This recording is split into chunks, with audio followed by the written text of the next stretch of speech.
The morning sun cast long shadows across the cobblestone courtyard of Windsor Castle as 12-year-old Marcus Williams adjusted his school uniform nervously. He was part of a special group of students from London's East End, who had been selected for an exclusive educational tour of the royal residence. Marcus had never imagined he would step foot in such a grand place, coming from a small flat above his mother's bakery in Whitechapel. The other children in his group came from prestigious private schools, their polished shoes and crisp blazers making Marcus acutely aware of his worn sneakers and slightly frayed collar. His teacher, Mrs. Henderson, had specifically chosen him for this opportunity because of his excellent history grades and his essay about British monarchy. But Marcus couldn't shake the feeling that he didn't belong among these privileged children. As their tour guide, a stern-faced woman named Lady Margaret led them through the state apartments. Marcus found himself mesmerized by the intricate details of the palace. Golden chandeliers hung from ornate ceilings, and portraits of kings and queens seemed to watch their every move. The other students chatted casually about their previous visits to such places. But for Marcus, everything was magical and new. The group moved through the grand reception room, where Lady Margaret explained the significance of various artifacts and paintings. Marcus listened intently, his mind racing with questions about the history surrounding him. He noticed how the royal guard stood perfectly still at their posts, their red uniforms immaculate, their expressions stoic and professional.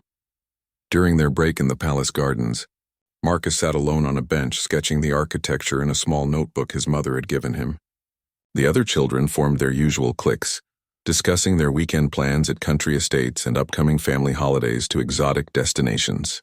Marcus didn't mind the solitude. It gave him time to absorb the incredible experience and imagine what life might have been like for the royal families who once walked these very paths.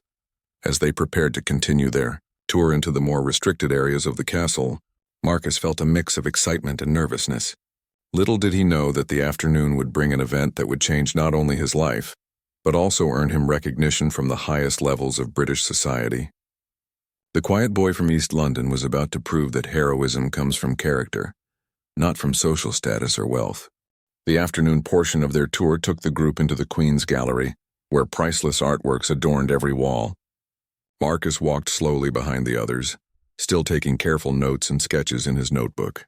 Lady Margaret was explaining the history of a particular Rembrandt painting when Marcus noticed something that made his blood run cold. Near the far end of the gallery, one of the royal guards was swaying slightly on his feet. The man's face had turned an alarming shade of pale gray, and beads of sweat were forming on his forehead despite the cool temperature of the room. Marcus watched as the guard's grip on his ceremonial rifle began to loosen, his knuckles white with the effort of trying to maintain his rigid posture.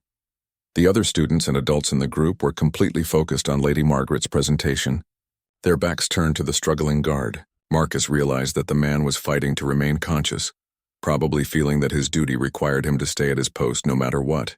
The guard's breathing had become shallow and labored, and Marcus could see that he was on the verge of collapse.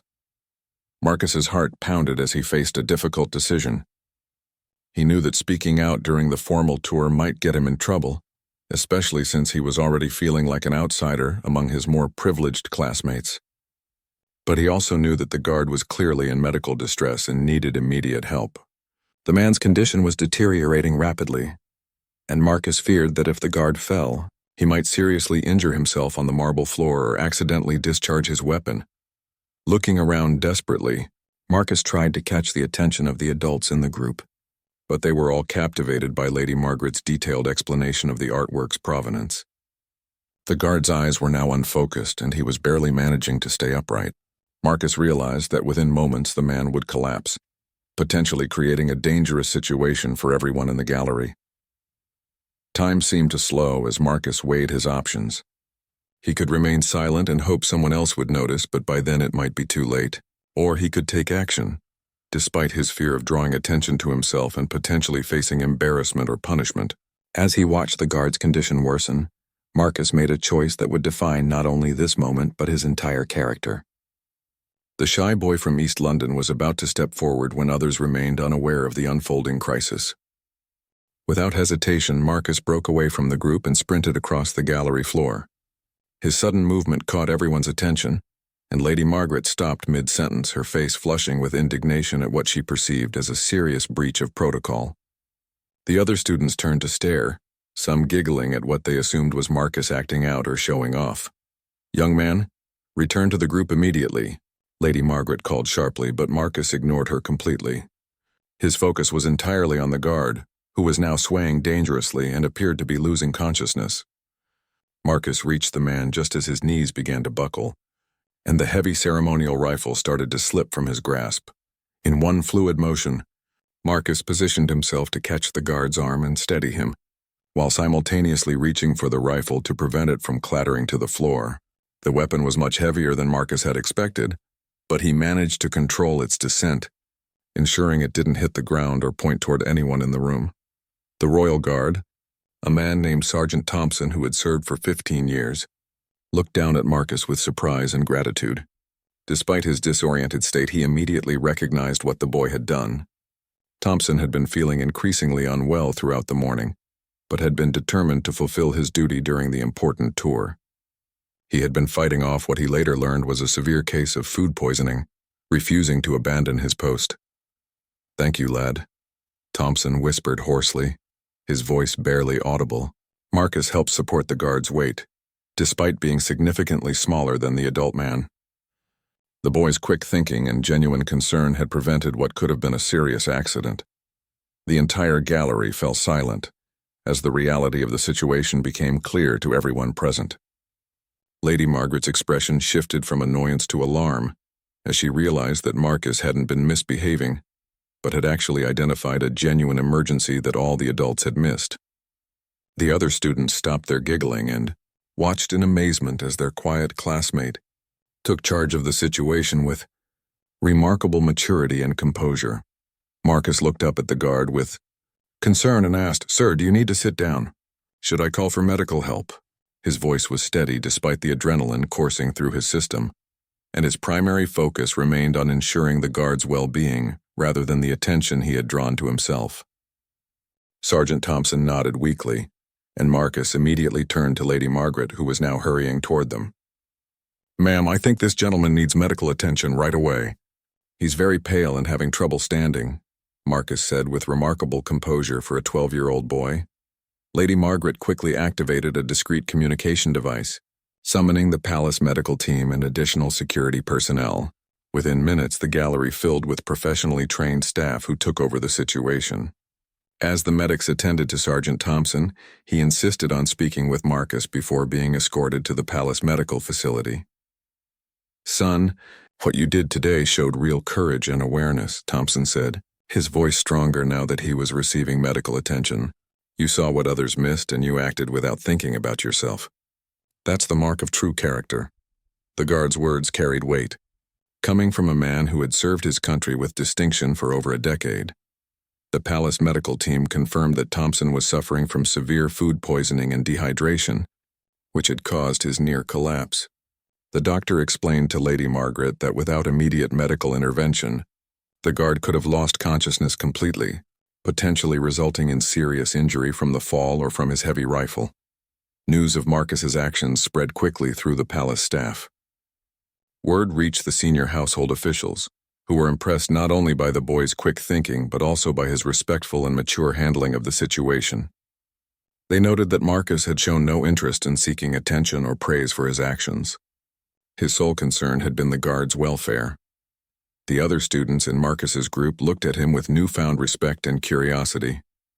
Many of them realized that while they had been focused on the tour's formal presentation, Marcus had been genuinely observant and caring about the people around him. Mrs. Henderson beamed with pride at her students' actions, recognizing that this moment revealed the exceptional character she had always seen in Marcus. As the medical team prepared to transport Sergeant Thompson for further treatment, he made a request that surprised everyone present.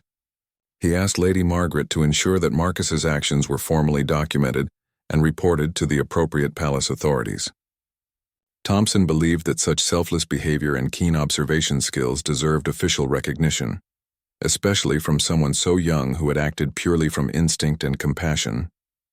3 weeks after the incident at Windsor Castle, Marcus was sitting in his family's small kitchen above the bakery, helping his mother Sarah prepare orders for the next day. The familiar routine of measuring flour and kneading dough provided comfort after the whirlwind of attention that had followed his actions at the palace. Local newspapers had picked up the story, and Marcus had been surprised by the positive response from his community. The Morning Post brought an envelope that made Sarah's hands tremble as she recognized the official royal seal. Inside was an invitation that neither Marcus nor his mother could have ever imagined receiving. The letter, written on elegant palace stationery, invited Marcus and his family to a special ceremony where he would be recognized for his exemplary conduct and quick thinking during the palace tour. Mrs. Henderson arrived at the bakery that afternoon, practically glowing with excitement about the royal invitation. She explained that the palace had conducted a thorough review of the incident and had decided that Marcus's actions warranted formal recognition. The ceremony would take place in the same gallery where the incident had occurred, and several important officials would be present to honor Marcus's bravery and compassion. The news spread quickly through Marcus's school and neighborhood. His classmates, who had previously overlooked the quiet boy, now approached him with genuine admiration and friendship. The other students who had been on the palace tour shared their own accounts of Marcus's actions, emphasizing how impressed they had been by his courage and selflessness. Sergeant Thompson, now fully recovered, personally visited Marcus's family to express his gratitude once again. He brought with him a letter of commendation from his commanding officer, praising Marcus for preventing what could have been a serious injury. Thompson told Marcus that in his 15 years of service, he had never encountered such quick thinking and genuine concern from someone so young. As the day of the ceremony approached, Marcus felt a mixture of nervousness and excitement. His mother worked with Mrs. Henderson to ensure he had appropriate formal attire for the occasion, and the local community rallied around the family, offering support and encouragement. Marcus realized that his simple act of caring for another person had not only potentially saved someone from harm, but had also shown him the power of doing what was right, regardless of the circumstances. The shy boy from East London was about to receive recognition that would open doors to opportunities he had never dreamed possible, all because he had chosen compassion over conformity in a moment that tested his character. The morning of the ceremony dawned bright and clear, and Marcus stood once again in the Queen's Gallery at Windsor Castle, but this time as the guest of honor rather than a nervous tourist. He wore his best suit, carefully pressed by his mother, and stood with remarkable poise as distinguished guests filled the ornate room. His parents, Mrs. Henderson, and several classmates had been invited to witness the special recognition. Lady Margaret, who had initially been frustrated by Marcus's apparent breach of protocol, now introduced him with genuine warmth and respect. She explained to the assembled guests how Marcus's keen observation and immediate action had demonstrated exceptional character and maturity. The same woman who had once scolded him for breaking away from the group now praised his instinctive understanding that human welfare transcended social conventions. A senior palace official presented Marcus with a special commendation for exemplary citizenship and courage. The certificate recognized his extraordinary awareness, selfless action, and mature judgment in preventing potential harm to a member of Her Majesty's Guard. But the moment that would stay with Marcus forever came when Sergeant Thompson, now fully recovered and resplendent in his dress uniform, stepped forward to personally thank him once more. "Young Marcus Williams," Thompson said, his voice carrying across the gallery. "You saw what others missed, you acted when others hesitated, and you cared when others were indifferent. These are the qualities that define true heroism, and they have nothing to do with age, background, or social status. You have shown us all what it means to be genuinely observant and compassionate." The ceremony concluded with photographs and congratulations from various officials, but Marcus remained characteristically humble throughout the proceedings. When asked by a reporter what had motivated his actions, he simply replied, "I could see that the gentleman needed help, so I helped him. That's what anyone should do." The recognition Marcus received that day opened many doors for his future. He was offered a scholarship to attend one of London's finest schools, and later pursued a career in public service, always remembering the lesson he had learned at age 12, that true courage comes from caring about others and acting on that care, regardless of the personal cost or social expectations. Years later, as a respected civil servant, Marcus would often tell young people that heroism isn't about grand gestures or seeking recognition. Sometimes it's simply about paying attention to the world around you and being willing to step forward when someone needs help, even if it means breaking the rules or drawing unwanted attention to yourself. His single bold move that day at Windsor Castle had indeed defined his character and set the course for a life dedicated to serving others, with the same awareness and compassion he had shown as a 12-year-old boy from East London.